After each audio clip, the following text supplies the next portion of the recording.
মা মঙ্গলচণ্ডী, যার নাম মধুর ও মনোহর, যার হস্তে বর ও অভয় মুদ্রা, যিনি দ্বিভুজা এবং গৌরবর্ণা, যিনি রক্ত পদ্মাসনে উপবিষ্টা এবং মুকুট দ্বারা উজ্জ্বল রূপে ভূষিতা, যিনি রক্তবর্ণ চেলির বস্ত্র পরিধান করিয়া আছেন, যিনি সহাস্য বদনা, সুন্দর নয়না এবং নবযৌবনা, যিনি সুন্দরাঙ্গী ও মধুর লাবণ্যযুক্তা, তিনিই দেবী মঙ্গলচণ্ডী।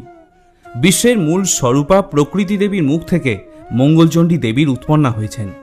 তিনি সৃষ্টিকার্যে মঙ্গল রূপা এবং সংহার কার্যে কোপ রূপিণী। এই জন্য পণ্ডিতগণ তাকে মঙ্গলচণ্ডী বলে অভিহিত করে থাকেন। দক্ষ অর্থে চণ্ডী এবং কল্যাণ অর্থে মঙ্গল। মঙ্গলকর বস্তুর মধ্যে দক্ষ বলে তিনি মঙ্গলচণ্ডী নামে প্রসিদ্ধা। বন্ধুরা, আজ 5ই জ্যৈষ্ঠ বা 20 মে মঙ্গলবার। আজকের দিনেই পালন করা হচ্ছে জ্যৈষ্ঠ মাসের প্রথম জয়মঙ্গলবারের ব্রত। জ্যৈষ্ঠ মাসের শুরু থেকে সংক্রান্তি পর্যন্ত যে কয়টি মঙ্গলবার পড়ে প্রতিটি জয়মঙ্গলবার ব্রত হিসাবে পালন করা হয়ে থাকে। কুমারী ও সধবা মহিলারা উভয়ই এই ব্রত পালন করতে পারেন, তবে অনেক পুরুষেরাও এই ব্রত পালন করে থাকেন। পরিবার ও সন্তানের মঙ্গল কামনায় জয়মঙ্গলবারে ব্রত পালন করাকে খুব শুভ ফলদায়ী বলে মনে করা হয়। এই বছর অর্থাৎ 2025 সাল বা 1432 বঙ্গাব্দে জ্যৈষ্ঠ মাসের 4টি মঙ্গলবার পড়েছে, যার মধ্যে প্রথম মঙ্গলবারটি পড়েছে আজ 5ই জ্যৈষ্ঠ বা 20 মে। বাকি দিনগুলি আপনাদের সুবিধার্থে আমি স্ক্রিনে দিয়ে দিলাম। যারা আজকের দিনে জয়মঙ্গলবার ব্রত পালন করছেন বা কোনো কারণবশত ব্রত রাখতে পারছেন না, উভয়ই এই মঙ্গলবারের ব্রত কথাটি দিনের যে কোনো সময় অবশ্যই একবার শ্রবণ করে নেবেন। এখানে বলে রাখা প্রয়োজন যে মঙ্গলবারের ব্রত কথা শ্রবণ করার সময় হাতে 3 গাছা দূর্বা এবং একটি ফুল রাখতে হয়, আর ব্রতকথা সম্পূর্ণ হয়ে যাবার পর জলপান করতে হয়। সম্ভব হলে এই নিয়মটি অবশ্যই মানবেন। এবারে আসুন শ্রবণ করে নেওয়া যাক জ্যৈষ্ঠ মাসের মা মঙ্গলচণ্ডীর জয় মঙ্গলবারের ব্রতকথা। জয় মা মঙ্গলচণ্ডী, জয় মা ভবানী। কৈলাস পর্বতে শিবের বাড়ি। আকাশ থেকে যেন কোটি কোটি চাঁদের আলো ঝরে পড়েছে সেখানে। গন্ধর্ব, কিন্নর, যক্ষ এবং বিদ্যাধরদের গানে কৈলাসের শিবলোক যেন পরিপূর্ণ হয়ে আছে। এমনই একটি দিনে মা ভগবতী পদ্মার সঙ্গে বসে গল্প করছিলেন। এমন সময় হঠাৎ তার মনে এলো যে মর্তে তার পূজার প্রচলন হওয়া দরকার, তার ব্যবস্থা করতে হবে। এই কথা শুনে পদ্মার খুব ভাবনা হলো। সে ভাবতে লাগলো কেমন করে মর্তে মার পূজার ব্যবস্থা হতে পারে।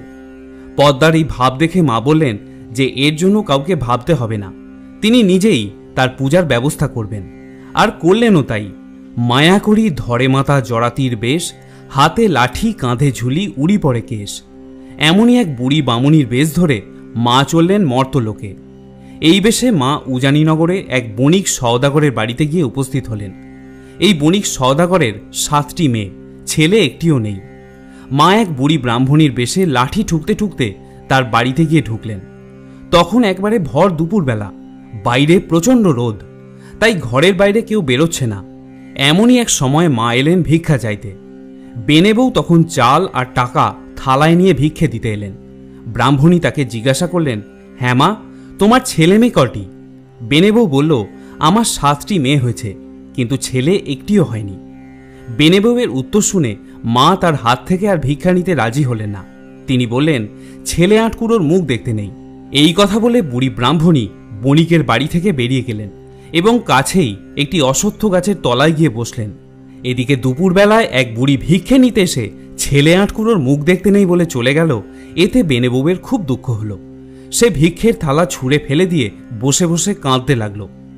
বেনে বউয়ের কান্না শুনে তার 7 মেয়ে ছুটে এলো, চাকর বাকররা ছুটে এলো, আর স্বয়ং সওদাগর ছুটে এলেন। সকলে বেনে বউয়ের কান্নার কারণ জিজ্ঞাসা করল, কিন্তু বেনে বউ কোনো কথাই বলতে চাইল না। শেষে সওদাগর অনেক অনুনয় বিনয় করার পর সে বলল সেই ব্রাহ্মণী ভিখারিনীর কথা। বেনে বউ তাকে আরও বলল যে ভিখারিনী বলে গেছে যে মেয়ে আটকুড়োর মুখ দেখতে আছে, কিন্তু ছেলে আটকুড়োর মুখ দেখতে নেই। সেই জন্য বেনে বউ জেদ ধরেছে যে ছেলে না হলে সে আর জীবন রাখবে না। বেনে সওদাগর তখন লোকজন নিয়ে বেরোলো বুড়ির খোঁজে। কিছু দূর গিয়েই সওদাগর দেখতে পেল একটি অশ্বত্থ গাছতলায় বুড়ি বসে আছে। সওদাগর অমনি সেখানে গিয়ে বুড়ির পা দুখানা চেপে ধরে বলল, মা, আমার বউ ছেলে আটকুড়ো বলে তার হাতে তুমি ভিক্ষা নাওনি, এতে তার খুবই দুঃখ হয়েছে। এখন তুমি মা দয়া করে একটা ওষুধ দাও, যাতে সে ছেলের মুখ দেখতে পারে। বুড়ি সব শুনে চুপ করে রইল। শেষে অনেক সাধ্য সাধনার পর সে বলল, তুই যখন নেহাতি ছাড়বি না, তখন তোকে একটা ফুল দিচ্ছি, এটা নিয়ে যা, ফুলটা খুব সাবধানে রাখবি। বেনে বউ যখন অশুচি হওয়ার 4 দিন পর স্নান করে উঠবে, তখন তাকে এই ফুল ধোয়া জল খেতে বলিস, তাহলেই তার চাঁদের মতো ছেলে হবে। বুড়ির কাছে ফুল পেয়ে সওদাগর তখনই ছুটল বাড়ির উদ্দেশ্যে এবং তার বউয়ের হাতে ফুলটি দিয়ে তাকে সব কথা খুলে বলল। কিছুদিন গেলে এবার বেনে বউ অশুচি হওয়ার পর স্নান করে উঠে সেই ফুল ধোয়া জল খেল। মা ভগবতীর দয়ায় অল্প দিনের মধ্যেই বেনে বউয়ের পেটে সন্তান এলো। বুড়ো বয়সে বউ গর্ভবতী হয়েছে, এবার তার 8 কুঁড়োর নাম ঘুচবে। বাড়িতে তখন সকলের কি আনন্দ। ক্রমে 9 মাসে খুব ঘটা করে বেনে বউয়ের সাধ দেওয়া হলো। এইভাবে 10 মাস 10 দিন কেটে যাওয়ার পর বেনে বউয়ের প্রসব বেদনা উঠল। কিন্তু প্রসব বেদনায় সে খুব কষ্ট পেতে লাগল। প্রসব আর তার কিছুতেই হয় না। সকলে খুবই ভাবনায় পড়েছে। এমন সময় একজন বৃদ্ধা এসে বউয়ের ওই অবস্থা দেখে বলল, বৌমা, এত কষ্ট পাচ্ছ, একবার মা দুর্গাকে ডাকো, তিনিই তোমার সব দুর্গতি দূর করে দেবেন। এই কথা শুনে বেনে বউ কেঁদে কেঁদে মা ভবানীকে স্মরণ করতে লাগল। এমন সময় কৈলাসে মা ভবানীর সিংহাসন টলে উঠল। মা তখন পদ্মাকে জিজ্ঞাসা করলেন, হ্যাঁ রে পদ্মা, হঠাৎ আমার সিংহাসন এইভাবে টলে উঠল কেন? পদ্মা তখন বললে, মা, তুমি যে বেনে বউকে ওষুধ দিয়েছিলে ছেলে হবার জন্য, আজ 9 দিন ধরে প্রসব বেদনায় সে ভয়ানক কষ্ট পাচ্ছে, তাই সে তোমাকে ডাকছে। পদ্মার কথা শুনে মায়ের মনে খুব কষ্ট হলো। তিনি আবার বুড়ির বেশে বেনের বাড়িতে গিয়ে উপস্থিত হলেন। বাড়িতে তখন অনেক লোকজনের যাতায়াত চলছে। মা তখন একটি মেয়েকে জিজ্ঞাসা করলেন, হ্যাঁ গা, কি হয়েছে তোমাদের বাড়িতে, এত লোকজন কেন? মেয়েটি তখন বুড়িকে সব কথা বলল। বুড়ি তখন বললে, আমি কি বউরানীকে একবার দেখতে পারি? মেয়েটি বলল, কেন পারবে না মা? এই বলে মেয়েটি বুড়িকে নিয়ে গেল বেনে বউয়ের কাছে। বুড়ি তখন বললে, ঘর থেকে সবাই বেরিয়ে যাও, আমি একলা বউরানীর কাছে থাকব, তোমাদের কোনো ভয় নেই। বুড়ির কথা মতো সকলে ঘর থেকে বেরিয়ে গেল। তখন বুড়ির বেশে মা ভগবতী বউরানীর গায়ে তার পদ্মহস্ত বুলিয়ে দিলেন। সঙ্গে সঙ্গে বেনে বউয়ের চাঁদের মতো একটি ছেলে প্রসব করল। মা ভবানী তখন ছেলেটিকে একটু আদর করে বললেন, এর নাম রেখো জয়দেব। এই বলে মা অদৃশ্য হয়ে গেলেন। এইভাবে বেশ কিছুদিন কেটে গেল। হঠাৎ আবার মা ভগবতীর সিংহাসন টলে উঠল। এরপর মা বুড়ির বেশ ধরে গিয়ে হাজির হলেন ধনপতি সওদাগরের বাড়িতে। ঠিক যেমনভাবে তিনি আগেরবার বেনে সওদাগরের বাড়িতে গিয়েছিলেন, ঠিক সেরকমই দুপুরবেলায় তিনি তাদের বাড়িতে গিয়ে ভিক্ষে চাইলেন। ধনপতির বউ তখন থালায় করে চাল আর টাকা নিয়ে এসে বুড়িকে ভিক্ষা দিতে গেল। বুড়ি তখন তাকে জিজ্ঞাসা করলেন, হ্যাঁ মা, তোমার ছেলে মেয়ে কয়টি? বেনে বউ বলল, আমার 7টি ছেলে হয়েছে, কিন্তু মেয়ে একটিও হয়নি। এই কথা শুনে বুড়ি আর ভিক্ষে নিতে রাজি হলেন না, শুধু বলে গেলেন, ছেলে 8 কুঁড়োর মুখ দেখতে আছে, কিন্তু মেয়ে 8 কুঁড়োর মুখ দেখতে নেই। এই কথা শুনে ধনপতি সওদাগরের বউ ভিক্ষের থালা ছুঁড়ে ফেলে দিল আর নিচে মাটিতে পড়ে খুব কাঁদতে লাগল। তার কান্না শুনে বাড়িশুদ্ধ লোক সেখানে এসে উপস্থিত হলো আর তার কান্নার কারণ জিজ্ঞাসা করতে লাগলো। কিন্তু বেনে বউ তার কোনো উত্তর দেয় না। অনেক সাধ্য সাধনার পর সে বলল, এক ব্রাহ্মণী তার হাতে ভিক্ষে না নিয়েই চলে গেছে আর বলে গেছে, ছেলে 8 কুঁড়োর মুখ দেখতে আছে, কিন্তু মেয়ে 8 কুঁড়োর মুখ দেখতে নেই। এই কথা বলার পর বেনে বউ খুব কাঁদতে কাঁদতে বলতে লাগলো যে মেয়ে না হলে সে আর কিছুতেই তার প্রাণ রাখবে না। সওদাগর তখন লোকজন নিয়ে বুড়ির খোঁজে বেরোলো। তারা কিছু দূর গিয়েই দেখতে পেল যে বুড়ি একটি বটগাছের তলায় বসে আছে। সওদাগর তখন তার পা দুটো ধরে অনেক অনুনয় বিনয় করে বলল, মা, আমার মেয়ে হয়নি বলে তুমি আমার বউয়ের হাতে ভিক্ষে নাওনি, সে কেঁদে কেঁদে সারা হচ্ছে, এখন কি করে আমার মেয়ে 8 কুঁড়ো নাম ঘুচবে, দয়া করে তুমি তার ব্যবস্থা করে দাও মা। সওদাগরের কথা শুনে মায়ের মনে দয়া হলো। তখন তিনি তার ঝুলির ভেতর থেকে একটি ফুল বের করে সওদাগরের হাতে দিলেন আর বললেন, এটা তুই নিয়ে যা আর খুব যত্ন করে রাখিস। তোর বউয়ের অশুচি হওয়ার 4 দিন পর এই ফুলটা ধুয়ে তোর বউকে জল খেতে বলিস, তাহলেই তোর ফুলের মতো মেয়ে হবে। এর কিছুদিন পর বেনে বউ গর্ভবতী হল। 10 মাস 10 দিন এইভাবে কেটে যাওয়ার পর তার প্রসব বেদনা দেখা দিল, কিন্তু তার প্রসব আর কিছুতেই হতে চায় না। বেনে বউ প্রসব বেদনায় খুবই কষ্ট পেতে লাগলো। তখন সে কেঁদে কেঁদে মাকে ডাকতে লাগলো। এবারেও মায়ের সিংহাসন টলে উঠল। পদ্মা তখন মাকে বেনে বউয়ের কথা মনে করিয়ে দিয়ে বলল যে 4-5 দিন ধরে সে খুব কষ্ট পাচ্ছে। এই শুনে মা আর থাকতে পারলেন না। আবার বুড়ির বেশ ধরে তিনি চললেন বেনে বউয়ের বাড়িতে। সেখানে পৌঁছে বাড়ির লোকের মত নিয়ে বুড়ি গিয়ে ঢুকল আঁতুর ঘরে। এখানে বেনে বউয়ের কাছে যারা বসেছিল বুড়ি তাদের বলল, তোমরা সকলে একবার ঘরের বাইরে যাও, আমি একলা একটু বউয়ের কাছে থাকব। বুড়ির কথা শুনে সকলে যেন আবিষ্ট হয়ে ঘর থেকে বেরিয়ে গেল। বুড়ি তখন ঘরের দরজা বন্ধ করে দিয়ে বেনে বউয়ের গায়ে তার পদ্মহস্ত বুলিয়ে দিলেন। সঙ্গে সঙ্গে বেনে বউয়ের একটি ফুলের মতো মেয়ে প্রসব করল। মা তাকে নিয়ে একটু আদর করলেন এবং তাকে বেনে বউয়ের কোলে দিয়ে বললেন, এর নাম রেখো জয়াবতী। এই বলে মা তখন অদৃশ্য হয়ে গেলেন। ক্রমে জয়াবতী 7 বছরে পড়ল। সে এখন পাড়ার মেয়েদের নিয়ে পুতুল খেলে, আবার ঠাকুর পুজোও করে। সে ছেলে খেলার মতো বালির নৈবেদ্য, কাঁঠাল পাতা, বেলপাতা, বনের ফুল আর নানান রকমের লতা পাতা দিয়ে আপন মন থেকেই মঙ্গলচণ্ডীর পূজা করতে থাকে। একদিন সে এভাবে পূজা করছে, এমন সময় বেনে সওদাগরের ছেলে জয়দেবের পায়রা এসে বসল জয়াবতীর কোলে। জয়দেবও পায়রার পিছনে পিছনে ছুটে এসছিল। সে এসে দেখল পায়রা জয়াবতীর কোলে বসে আছে। জয়দেব বলল, আমার পায়রা দাও। জয়াবতী তখন বলল, বা রে, পায়রা তো নিজে থেকেই আমার কোলে এসে বসেছে, আমি তোমার পায়রা দেব কেন? না, আমি কিছুতেই দেব না। জয়দেবও ছাড়বার পাত্র নয়, সে তার পায়রা নিয়ে তবে ছাড়ল। যাবার সময় সে জয়াবতী আর তার সঙ্গীদের জিজ্ঞাসা করল, এ তোমরা কি করছো? জয়াবতী বলল, আমরা মা মঙ্গলচণ্ডীর পূজা করছি। জয়দেব আবার বলল, এতে কি ফল হয়? জয়াবতী বলল, হারালে পায়, মলে জিওয়ে, ধাঁড়ায় কাটে না, আগুনে জলে ফেলে দিলে মরণ ঘটে না, সতীন মেরে ঘর পায়, রাজা মেরে রাজ্য পায়। এই কথাগুলো শোনার পর জয়দেব বাড়িতে ফিরে এসে রাগ করে ঘরে গিয়ে শুয়ে থাকল। কারুর সঙ্গে সে কোনো কথাই বলে না। বাড়ি শুদ্ধ লোক একেবারে অস্থির হয়ে উঠল। সকলে কত জিজ্ঞাসা করল যে কিসের জন্য তার রাগ হয়েছে, কিন্তু সে কোনো উত্তরই দিল না। শেষে জয়দেবের মা এসে অনেক অন্যায় বিনয় করতে জয়দেব বলল যে সে সওদাগরের মেয়ে জয়াবতীর সঙ্গে তার বিয়ে দিলে তবেই সে নাওয়া খাওয়া করবে। জয়দেবের মা তার এই উত্তর শুনে বলল, এরই জন্য তোর রাগ? এই তোর কথা? এর জন্য ভাবনা কি? আমি কর্তাকে বলে শীঘ্রই জয়াবতীর সঙ্গে তোর বিয়ের ব্যবস্থা করব। ওরা তো আমাদেরই ঘর, কাজেই কিছুই আটকাবে না। কিছুদিন পরই বেনে সওদাগর জয়াবতীর বাবা ধনপতি সওদাগরের কাছে বিয়ের প্রস্তাব পাঠালো। ধনপতিও বেনে সওদাগরের লোকের মুখে সব কথা শুনে বিয়ে দিতে রাজি হয়ে গেল। জ্যৈষ্ঠ মাসের মঙ্গলবার দিন তাদের বিয়ে স্থির হল। জ্যৈষ্ঠ মাসের জয়মঙ্গলবার ব্রতের দিন খুব ধুমধাম করে জয়াবতীর সঙ্গে জয়দেবের বিয়ে হয়ে গেল। বিয়ের দিন রাত্রে বাসর ঘরে জয়াবতী তার আঁচলে বাঁধা গদ বের করে খেয়ে নিল। তাই দেখে জয়দেব আশ্চর্য হয়ে তাকে জিজ্ঞাসা করল, ও কি, তুমি কোনো তুকতাক করলে নাকি? জয়াবতী বলল, তুকতাক কিছু করিনি, আজকে জয়মঙ্গলবারে ব্রত করেছিলাম, তাই গদ খেলুম।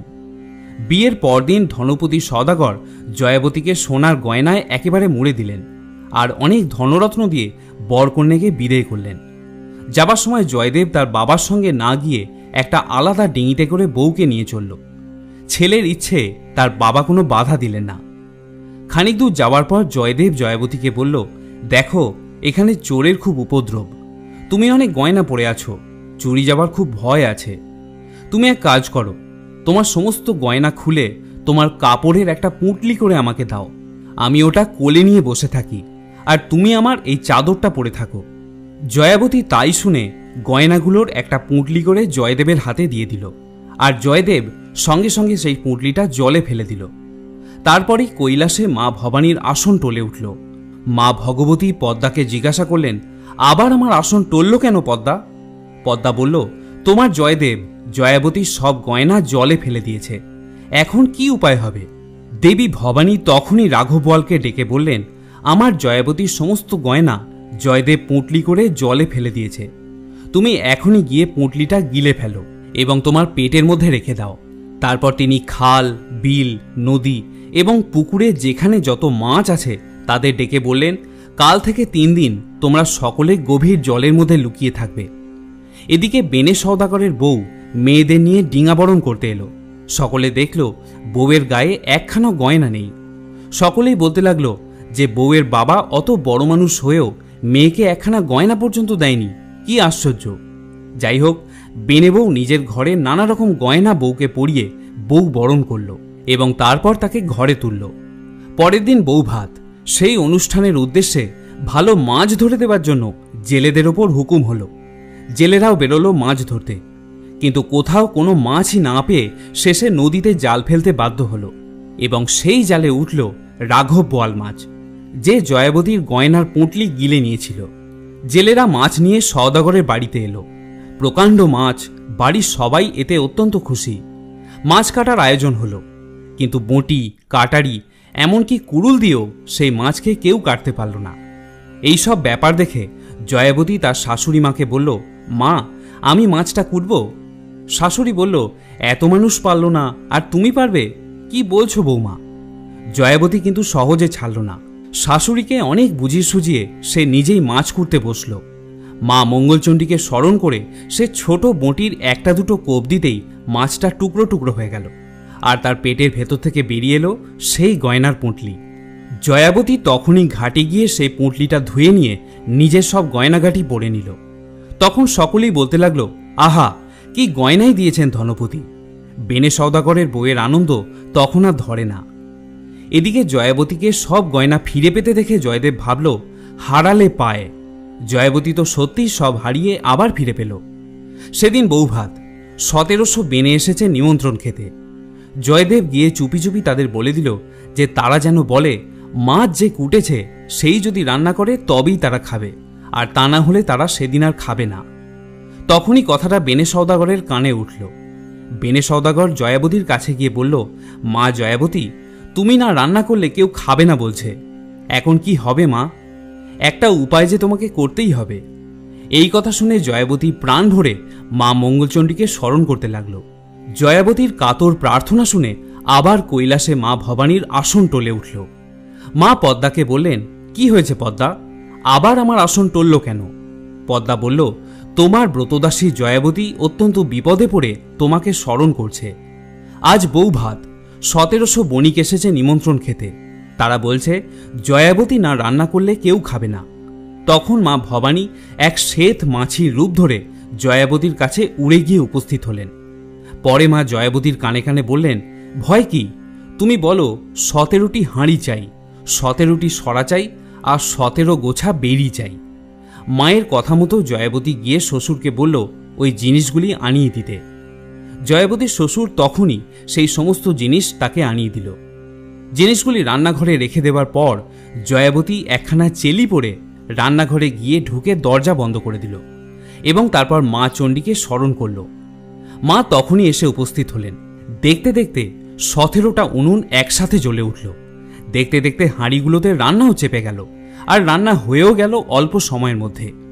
মা তখন জয়াবতীর কাপড়ে আর পিঁড়িতে একটু হলুদ মাখিয়ে দিয়ে বললেন, এবারে বাইরে গিয়ে বলো সব রান্না হয়ে গেছে।